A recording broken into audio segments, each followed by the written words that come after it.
Thank you.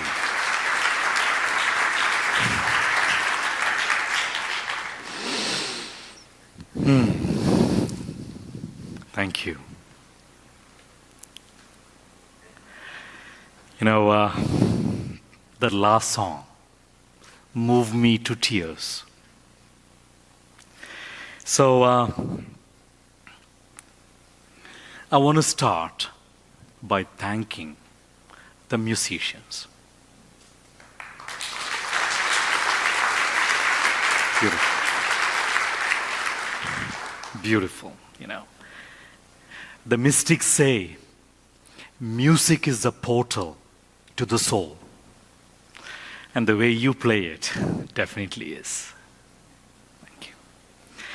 I also want to thank Jennifer and Bruce. On Wednesday, I had the opportunity to meet Bruce.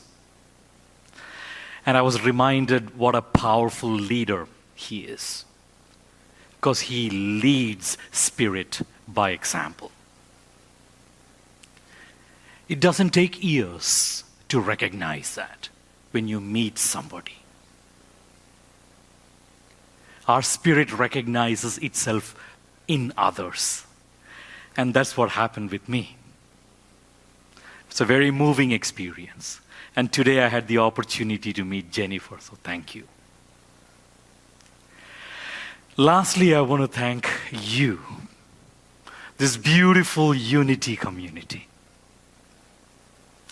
This is, bless you, this is the third or the fourth time that I'm visiting Unity in the last 8 years.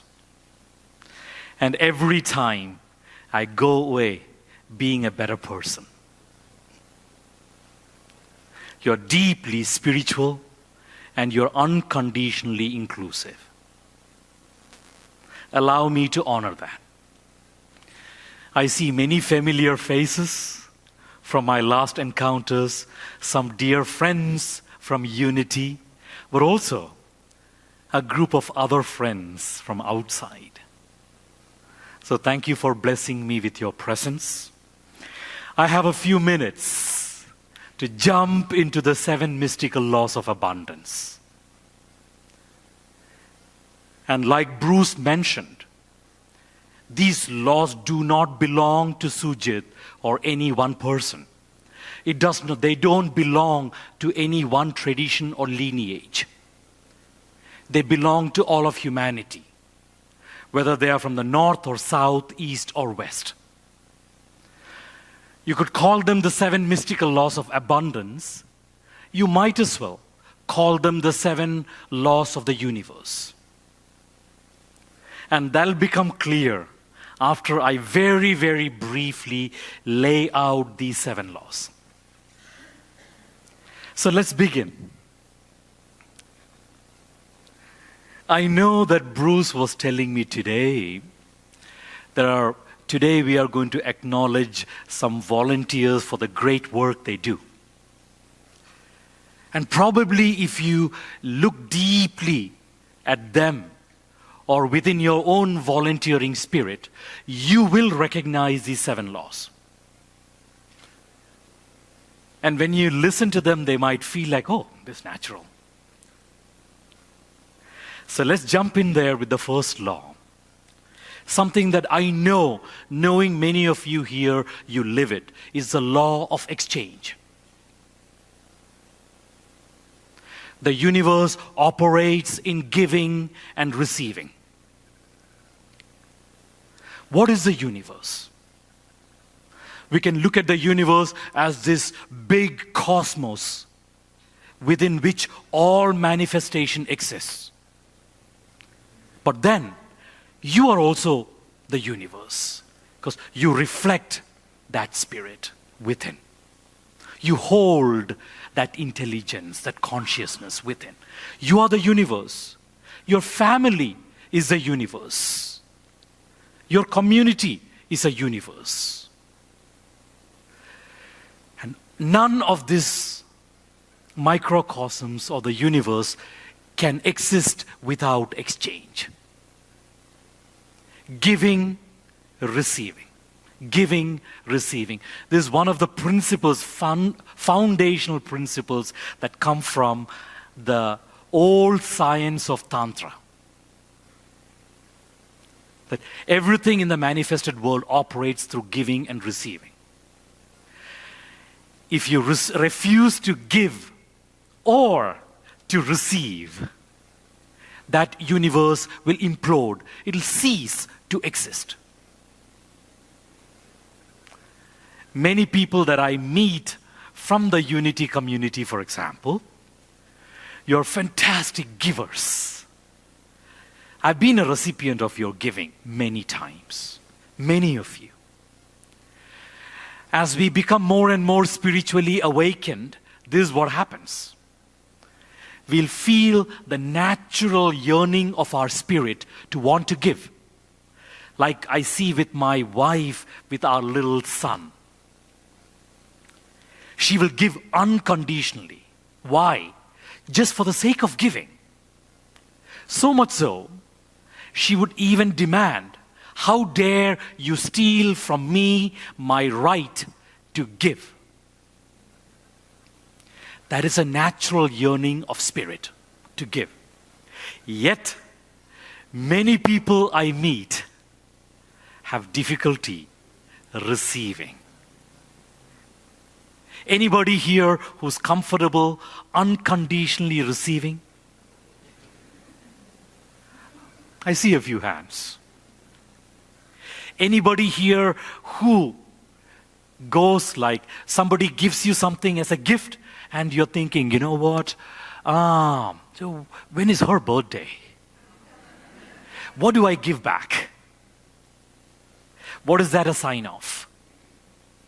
When you receive something and you're trying to engineer in your head what you must give in return, what is that a sign of? Conditional giving or receiving. I look at my little son and I see, you give him a candy, he'll just grab it, gone. He's not engineering in his head like, what do I give back tomorrow? Or should I invite him back for dinner? No, nothing. Just throwing open our hearts to receive. Because that's how we are designed to be in manifestation. So the first law is, universe operates in giving and receiving. You stop giving, you stop receiving, the universe no more. It'll implode into non-existence. Volunteers, many of them that I meet, I'm always a witness of their bigness of heart. Yet I know in every walk of life, we are all giving or receiving. And that nurtures the universe. Yet how do we give? We can examine that through the second law, the law of echo. The law of echo essentially says that everything that we manifest in our life, whether it is love or money or friendship or good health, whatever, everything that we manifest in our life is an echo of what we hold within. So in the physical plane, whatever you see is manifesting, whether it's abundance or scarcity, whether it is good health or bad, plenty of love or play, money, house, car, everything that manifests in our physical realm is just an echo of what we hold within. So just for our thinking, imagine if what I am holding within myself is fear. Just imagine. What I hold within is fear. Fear of not having enough, or not having love, or losing my identity, or dying. Fear. If I show up in my life from that inner place of fear, what is bound to manifest in my physical realm. More fear factors. Everything that we manifest around is an echo of what we create within. So, do I have a choice to manifest whatever I want in the physical plane? How?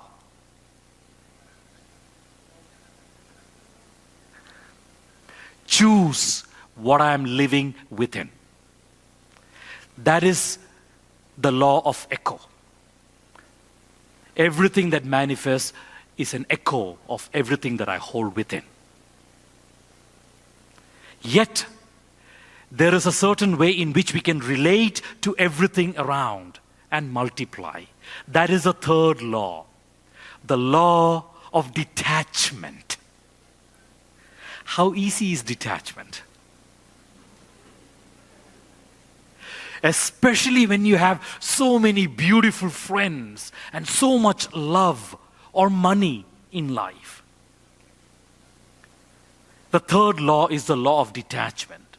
And the law of detachment says, what we receive or how much we receive is proportional to the level of my detachment from the reward. Knowing the first law, the law of exchange. Giving and receiving, remember? Now you know that everything in the universe operates in giving and receiving. You know that. How do I open myself to receive what I deserve? Through detachment. Every time I give, can I give from a place of detachment from the reward? Because the third law says that the more I detach from the reward, the more reward flows my way. And I have many such experiments that I've done in my own life that I can talk about, where I've given away a copy of the book to somebody who couldn't afford to pay anything for it. That was okay. I didn't even know that person.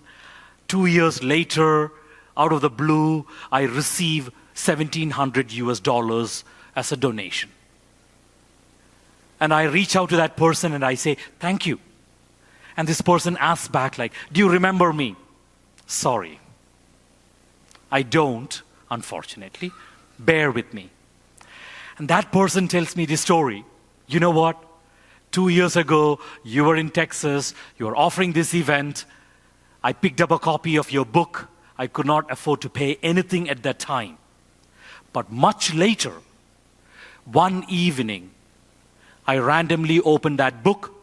One paragraph struck me, and that brought me to greater harmony in life. And I'm using this phrase, greater harmony in life, because in the prayer, there was one sentence, greater harmony. May we all have greater harmony in life. This man had that experience.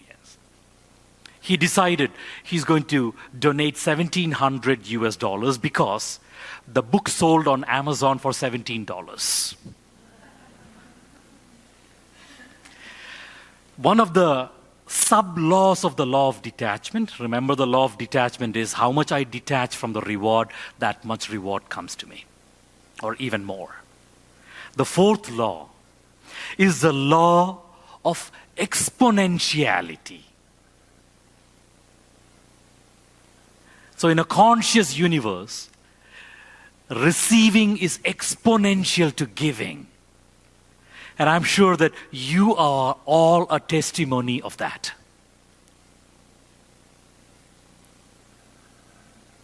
Look at your own lives. Whenever you've unconditionally given, can you recollect any occasion where you received so much more than what you gave? You were like overwhelmed? Even to the point of asking, wait a minute, do I deserve this much? That is the fourth law, the law of exponentiality. In a conscious world, Receiving is exponential to giving. It's not like I pay you $5, you give me a bottle of shampoo worth $5, deal done, transaction closed. No. The more I open my heart and the more I give, the more unexpectedly I receive. That is the law of exponentiality. I may have given somebody a book worth $17. I wasn't making the calculation, whether this person is going to one day donate 1,700 or 17,000. The same thing with love. If I would extend my love to one person in my life, just from this place of grace that we experience through this music today, from that conscious place, it's unimaginable how much starts coming around. You are receiving love from there, from there, from there, from everywhere. With all of wealth, that is how abundance works, exponentially. That is the fourth law, the law of exponentiality. When I give from a conscious place, what I receive is exponential to what I give. The fifth law connects to this. It's called the law of nonlocality. Giving and receiving are non-local in time and space. This might sound a little complex. I'll break it down. We are used to going to the supermarket, the pharmacy, we pay $5, we get a bottle of shampoo, deal done. Giving and receiving happened then and there. The cashier takes my money, gives me a bottle of shampoo. We say goodbye, give a smile, part ways. Universe does not operate that way. The universe is non-local when it comes to giving and receiving. So, I've given you something today, and it's non-local in time means maybe someday in the past, I may have already been rewarded for what I'm giving you today. Or someday in the future, trust me, I will be rewarded back. Because you remember the first law, the law of exchange. That's undeniable, it's unstoppable, that I will receive. Yet, in time, that receiving is non-local. It's not happening just in this very moment between us. Whatever it is that you are giving your beloved ones, or that group of volunteers from Unity who's been doing this incredible act of service, you have already been rewarded in the past for this incredible selfless service that you're offering, or you will be rewarded in the future. That's non-local in time and non-local in space. I'm giving my contribution to you. I know that one day, maybe in the past or in the future, I'll receive from you, from you, from you. It's non-local in space. It's not like, oh, here is a very poor person. I have some leftovers from my dinner. Let me give it to her. Please enjoy that dinner. Expecting this person is going to reward me. No. You will go home and you might have your dog waiting there to greet you with infinite love.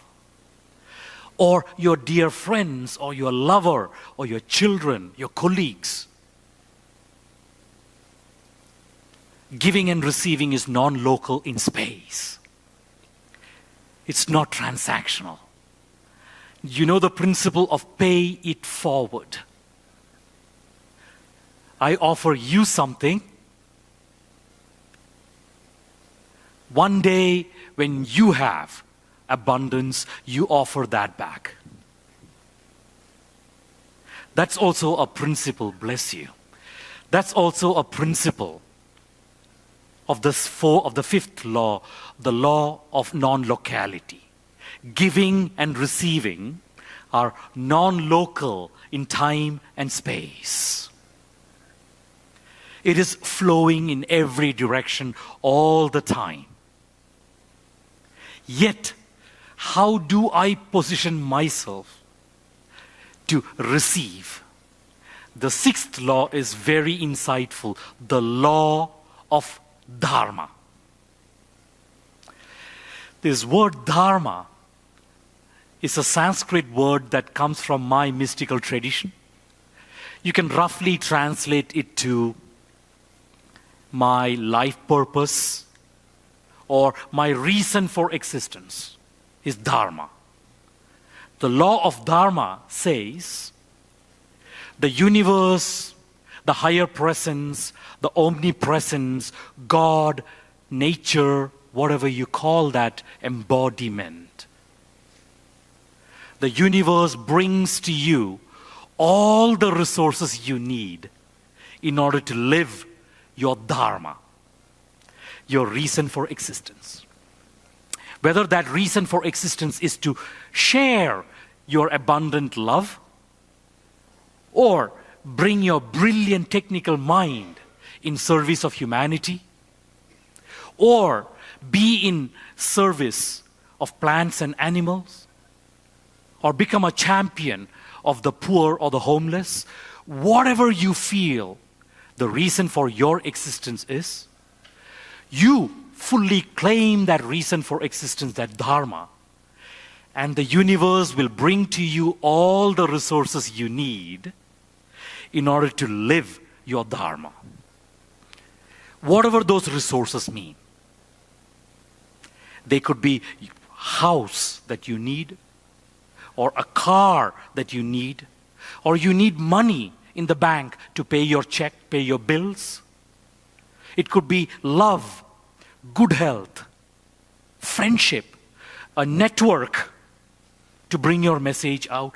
Whatever resources you need in order to live your Dharma, your reason for existence, your purpose, will be brought to you by the universe. We don't have to take even 1 minute to ask ourselves, oh my God, my heart is calling for me to step out and serve as a coach or as a facilitator. And putting that out on a donation basis. I remember seeing that in the monitor. Just fully owning whatever it is that you believe God has designed you for in this form. Just claim it. You don't need a business plan for that. You don't need funding from the bank. You don't have to wait for anybody's green light before you take that step forward. That is the sixth law, the law of Dharma. The universe brings to you all the resources you need in order to live your reason for existence. I've had that experience in my very own life, though I consider myself to be the worst student on the planet.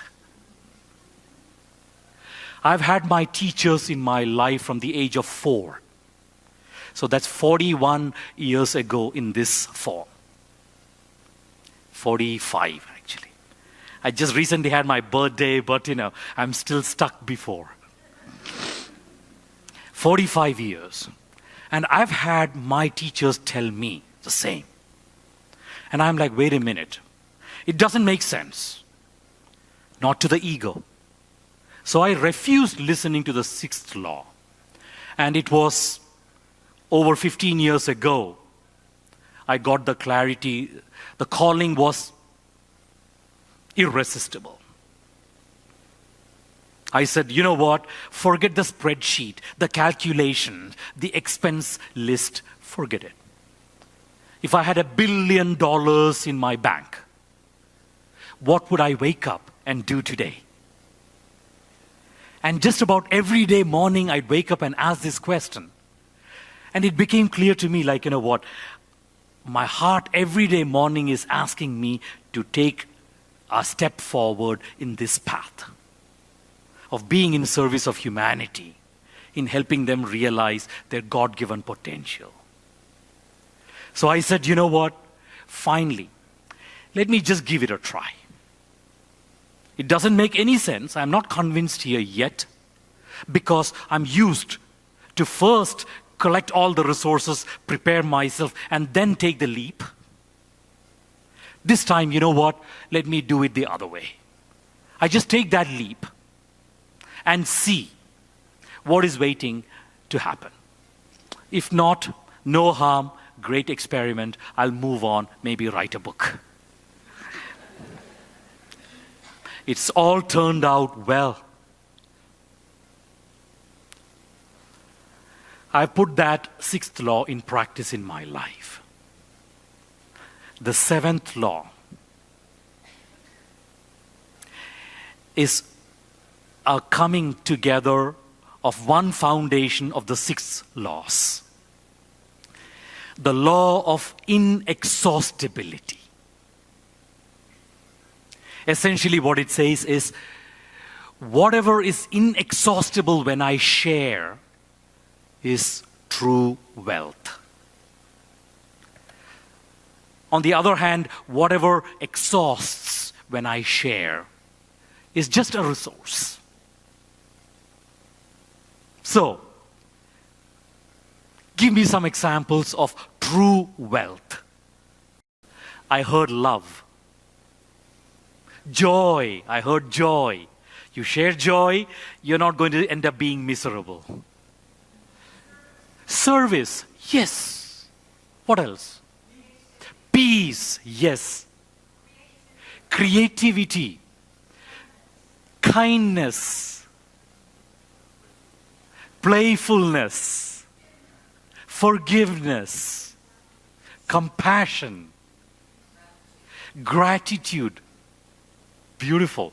This is again a measure of your spiritual awakeness. That you intuitively understand what true wealth is. True wealth is inexhaustible when shared. And that is the seventh law. And why is this seventh law important? Because it helps me check in with myself every time, every moment. Thursday morning, I wake up, I'm doing my meditation, finish my meditation, I check my email, and I receive this beautiful invitation from Bruce. Sujith, would you join me in Unity in the morning? I just took a second to check in with him. Sunday being my babysitting day. And I was like, wow. To come and spend a morning in a space like this is wealth for me. Whatever joy it may be that I'm sharing, I'm receiving exponentially. And that is the seventh law. Understanding what true wealth is. And listening to it. Being firm in not choosing to dabble in resources, the exhaustibles.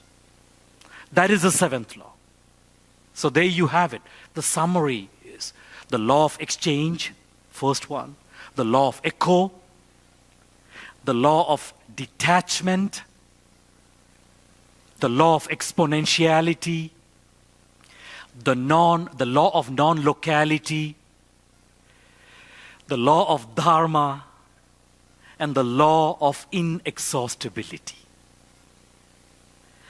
Check in with yourself. 2 questions before I say goodbye.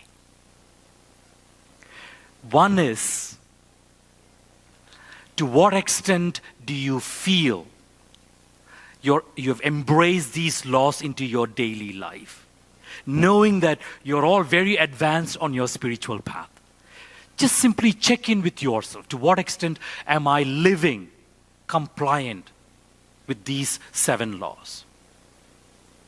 And the second check-in is, now that you know these 7 laws, would you agree, does it feel intuitively that, yes, these are not just the laws of abundance, but we could very well call these the laws of the universe? Do you have that same feeling that I have? That yes, these are natural. Anybody who's living in love, living like these children who are playing downstairs, naturally embodies these 7 laws.